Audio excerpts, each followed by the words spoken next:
और हमारे मिथिला कुंज से पधारे हुए पूज्य श्री सौरभ जी गौड़ और हमारे परम संत श्री शोभन प्रभु जी, हमारे राष्ट्रीय महामंत्री श्री श्रीदास प्रजापति जी एवं सभी संत और जो ब्रजवासियों ने उनका विरोध किया, उनको वो विष्णु का सुर कहने लग गए। अब हमें ऐसा लगता है कि पानी सबसे ऊपर से गुजर चुका है और ये व्यक्ति अपने अहंकार के मद में चूर होकर और अपनी व्यास शक्ति से अपने महारानी राधा रानी के विषय में कुछ अनर्गल टिप्पणियां की थी, जिन टिप्पणियों से हमारे सभी ब्रजवासी ही नहीं अपितु समस्त हमारे सनातन समाज के लोग जिनकी आस्था राधा रानी में है, राधा रानी की आराधना में ये सारा संसार लीन है। संपूर्ण ब्रज प्रांत में राधा रानी का नाम लेकर राधा रानी का दर्शन करने जी, जिस तरह से प्रदीप मिश्रा द्वारा जो है धर्माचार्यों के प्रति और तो उससे पहले राधा रानी के प्रति जिस तरह से बयानबाजी की गई है, उससे क्या प्रतिक्रिया है? देखिए, हमें अभी पिछले दिनों की गतिविधियों को देखकर ऐसा लग रहा है कि ये प्रदीप मिश्रा नाम का जो व्यक्ति है, ये अपना मानसिक संतुलन पूरी तरीके से खो चुका है।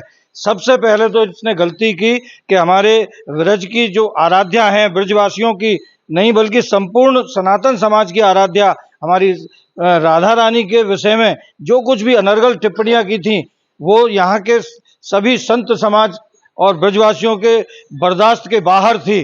और जिन ब्रजवासियों ने उसके विरोध करने की कोशिश की और उनको समझाने की कोशिश की, तो बजाय अपनी गलती को सुधारने के, अपनी गलती को मानने के, वो उन ब्रजवासियों को ही धेनुकासुर बताने लगे।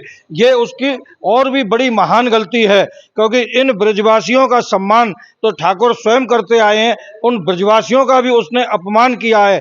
धर्म रक्षा संघ ने आज इस विषय में बहुत गंभीरता से विचार करने के लिए संतों की एक धर्मगोष्ठी बुलाई है और इस धर्मगोष्ठी में अब ये निर्णय लिया गया, एक तो इस प्रदीप मिश्रा के खिलाफ निंदा प्रस्ताव पारित हुआ है और दूसरा हमने ये निर्णय लिया है कि जब तक ये आकर, जैसे हमारे संत प्रेमानंद जी महाराज ने जो आदेश दिया है कि अपनी नाक रगड़कर बरसाना में जाकर स्वयं राधा रानी के सामने अगर माफी नहीं मांगता, वहां झाड़ू बहारू नहीं करता और समस्त ब्रजवासियों से अपनी अनर्गल टिप्पणियों के लिए माफी नहीं मांगता, तो हम ऐसे व्यक्ति को अपने वृंदावन की सीमा में घुसने नहीं देंगे और इसको कदम नहीं रखने देंगे।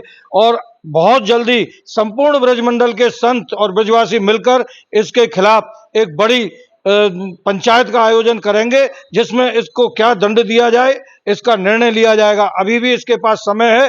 अगर प्रदीप मिश्रा समय रहते आकर हमारे बरसाने में राधा रानी के सामने नाक रगड़ते हैं और अपनी गलती का पश्चाताप करते हैं, तो इनको क्षमा करने की कोई दिक्कत नहीं है। हमारा संत समाज इनको क्षमा करेगा। और अगर ऐसा ये नहीं करते और अपने अहंकार में इसी प्रकार की अनर्गल टिप्पणियां करते रहे, तो इसका दंड इनको अवश्य प्राप्त होगा। धर्म रक्षा संघ इस कार्य में अग्रणी भूमिका निभाएगा। जो प्रदीप मिश्रा जी द्वारा राधा रानी के लिए अपशब्द बोला गया, क्या मानते हैं, क्या कहेंगे उनके लिए? श्री राधे, ब्रज की अधिष्ठात्री देवी राधा रानी है और यहाँ कण कण में चाहे लता पता भी रास रासेश्वरी राधा रानी के उपासक है। प्रदीप मिश्रा महाधूर्त है। कथा करना कोई धर्म के प्रचार, उनके लिए वो धर्म की प्रचार नहीं है, वो अपना दुकान चला रहा है। उनके ना कोई शंकर जी को भक्त है। अगर वो शंकर जी के भक्त रहते तो रास रासेश्वरी राधा रानी के विषय में ऐसे अपशब्द नहीं बोलते।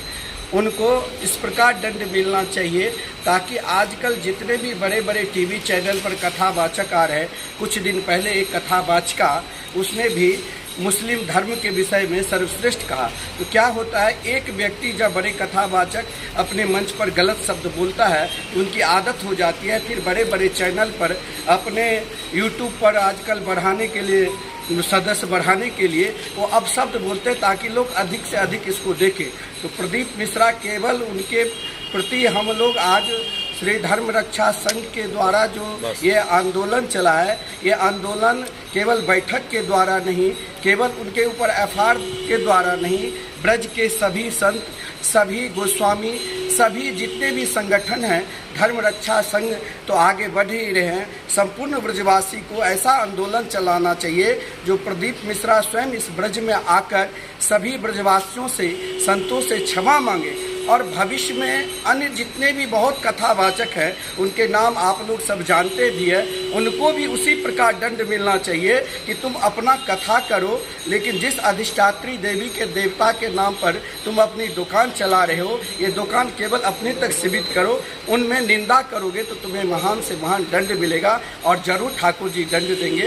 ऐसा नहीं, अपराधी को एक न एक दिन दंड मिलता भी है, उनको भी प्रदीप मिश्रा को भयंकर दंड मिलेगा ही, क्योंकि इतने ब्रज के साधु संत ब्राह्मण सब श्राप दे रहे हैं, तो किसी न किसी के वाणी सत्य भी होगा। जैसे बयान दिया था, क्या कहेंगे? काफ़ी दिनों से ये चर्चाएं मीडिया के माध्यम से हम संत समाज को मिल रही थी। संत समाज इसके अंदर धीरे धीरे आक्रोशित हो रहा था। आज पूज्य हमारे चतुर्थ संप्रदाय के आचार्य फूलदास जी महाराज जी के परम सानिध्य में श्री धाम वृंदावन के उच्च कोटि के महापुरुषों की यहाँ बैठक हुई है। बैठक में निर्णय लिया गया है, इसके ऊपर केंद्र सरकार और राज्य सरकार को हम लोग लिखित में देंगे कि जिससे ईश निंदा जो कानून एक शीघ्र ही इस पर बनाया जाए और कोई भी आदमी को इजाज़त नहीं दी जाएगी। कोई हमारे ईश्वर, हमारे आराध्य, हमारे हृदय की जो गति है वो हमारी राधा रानी है, जो रज और लता की हम लोग उपासना करते हैं और यहाँ कड़कड़ में राधा रानी का वास है। उस राधा जी के ऊपर बोलने के लिए उन्हें 100 बार जन्म लेना पड़ेगा। उन्हें आज ग्रस्त में रह के आज ऐसे आदमी कैसे बोल सकते हैं राधा रानी के ऊपर? पहले राधा रानी के लिए उन्हें लगोटी लगा के जंगलों में जाके जमुना जी बारू में आके भजन करना होगा। आज मंच पर जाए जो कुछ बोल सकता है। आप कोई पैगंबर के ऊपर बोल के दिखा दें, आप बाइबल के ऊपर बोल के दिखा दें। धर्म को आप लोगों ने इस तरह से धर्म के ठेकेदार बन के आप लोगों ने ऐसे समाज को कुटिया फैलाओगे। आप टोटकाचार के नाम से आप मशहूर हो तो आप टोटका करिए ना। आप अगर ईश्वरों के ऊपर, भगवान के आराध्य के ऊपर अगर ऐसी कोई बात बोलते हैं तो संत समाज इसके खिलाफ कार्रवाई करेगी। आज हम लोगों ने पूज्य महाराज जी से बात की है, संत समाज निर्णय लेगा, जो आगे कार्यवाही होगी हम पूरे ब्रजमंडल में इसके खिलाफ, अगर इसने शीघ्र ही नहीं माफ़ी मांगी ब्रजवासियों से और नहीं करता है तो हम इसके लिए पूरे देश में इसके खिलाफ हम लोग वो चलाएंगे आगे।